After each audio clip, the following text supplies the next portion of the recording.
Hey everyone, it's Stephanie Weaver here in our blue and yellow kitchen in San Diego, California under stay-at-home orders with Microwave Boy on the camera. Hi there, Microwave Boy. Hello, Steph. I'm the author of the Migraine Relief Plan. This is not a migraine-friendly recipe I'm sharing today, so I do need to make that disclosure. This is a chocolate orange bread pudding. Chocolate and oranges are both potentially migraine triggers, but this is a great use up a bunch of little odds and ends you have in the kitchen and pantry recipe. And it's also a I have all the time in the world recipe because it bakes in the oven for 60 minutes and then it needs to be completely cooled and then chilled before you can eat it. But super, super delicious. And we're gonna learn a technique called a bain-marie or water bath, which will help us perfectly cook this egg custard. So it uses up leftover bread. If you don't have enough chocolate chips for a full cookie recipe, it's very comforting. And I did buy, sort of out of desperation, a loaf of gluten-free bread that normally is very good, but it had been in the Little Markets freezer probably way too long. So it just hasn't been very tasty. So I'm using up the last 6 pieces of this bread. You see that it's a pretty fine dice. You want the bread to really soak up this egg and milk mixture. So I've got 3 eggs that I'm going to be putting in this bowl, and then I've got it's a third of a cup of sugar. You can use white sugar, brown sugar, coconut sugar, demerara sugar, whatever you got, or a mixture of those things. So this is a mixture of those things. So I basically used up the last 2 to 3 little odds and ends of sugars. That's going in with the eggs. It's brown sugar, white sugar? It's coconut sugar and white sugar and a little bit of organic white sugar to make up that 1/3 cup. And then 1 cup of dairy or non-dairy milk. Full fat coconut milk is really nice and rich in this recipe. I think maybe the original recipe called for heavy cream. I don't actually know because I don't even own that cookbook. I'm just going to go ahead and whisk this. If you don't have a proper whisk, fork works just fine. You don't want to use a spoon. You do want to get some air into it. And then 1/4 cup of orange juice. Now this is blood orange juice. It's a really beautiful color. And it's going to make it kind of pinkish, which is sort of neat. And then I'm going to do, if you have almond extract, a teaspoon of almond extract. If you don't, a teaspoon of vanilla extract will work just fine, or no extract at all, because this is a very forgiving recipe, as I mentioned. And then the last thing we want to put in here is the zest of an orange. So you can use a grater like this if you have something similar.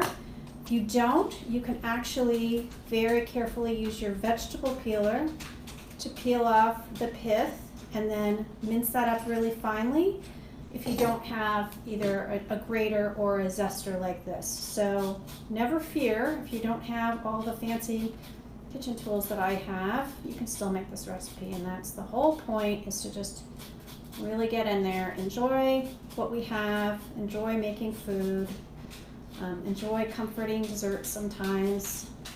I'm also making something else today that's very, very healthy, so they balance each other out, and that's what's important right now. All right, so I'm just going to I'm getting that zest out of there. These are blood oranges our friends got for us. They're really beautiful, but regular oranges work just fine. And then I'm going to throw these bread cubes in here. This is when you stop whisking and use your spatula. And I usually would let it sit. I'm going to show you the bain-marie while this is soaking. So what you want is these bread cubes to be super saturated with this mixture. And then we'll mix in the chocolate chips. So I'm going to set this aside and bring the bain-marie over here so you can see what that's all about. So just 1 second. Move that there. Move this out of the way. Oops. Okay. So bain-marie is a French term. I'm not sure if bain is definitely bath. I'm not sure what the Marie stands for. So what you're going to need for this is 2 pans that are both heat-proof, baking pans. One is so this is one of those casserole dishes. It's a Pyrex, and I don't know. Let me see if it says what it is. 1.6. It's Corningware. 1.6 liters. don't know how many cups that is, sorry. But might be 6 cups, that sounds about right. Well buttered is the main thing I was getting at. And then you need another pan that it fits in comfortably, right? You don't want it to be too tight where it's rocking back and forth or anything like that. But you don't want a huge pan because you're going to be pouring water into it, and you want the water to kind of go about halfway up the side or as close as you can get. So I've got some water that I've boiled on the stove. Doesn't need to be boiling, just very hot. And I'm just going to check my mixture here. It could soak a little bit longer, but I'm going to go ahead and put my chocolate chips in because it's all going to work out in the end. So you just mix your chocolate chips together so that they're evenly distributed is kind of the goal. And then you're just going to pour this whole thing in there. I like to use a spatula at this stage because I want to get all of that custard mixture going into the pan. I don't want to waste any of it. And that nice orange zest, I can see a little bit of that orange zest. All right, and then I'm going to just use this to smooth down the top. You want to get all the bread into that liquid as much as possible, so you really want to squish it down. That is not a baking term, but sometimes it is the right term. And then you want a little bit of extra sugar on top just to kind of caramelize. It's kind of nice. Maybe a teaspoon or so. Again, very forgiving recipe. There's not a lot of sugar in this recipe, is probably why I liked it and chose it, because I do try to be a low sugar person. This is the slightly tricky part. Now, I sometimes will actually put it on the rack because then I have less movement I need to do.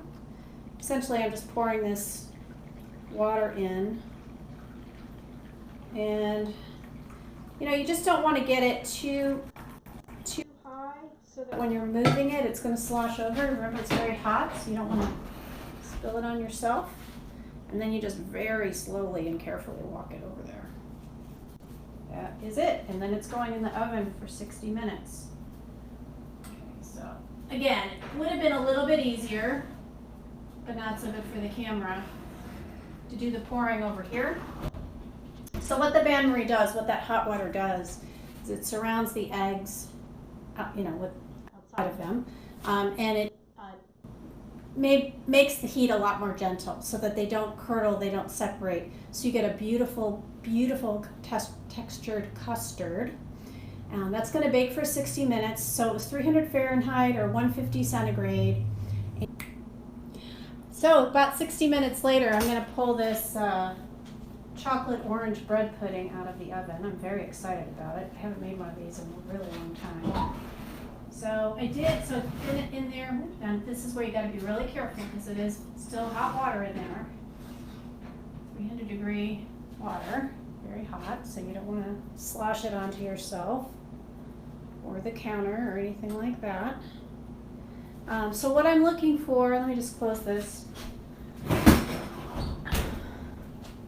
You want to sort of press on it and see if there's any moisture, and there is actually still a little bit of uncooked egg, so I'm going to have to put it back in the oven, but you can see how beautiful it is.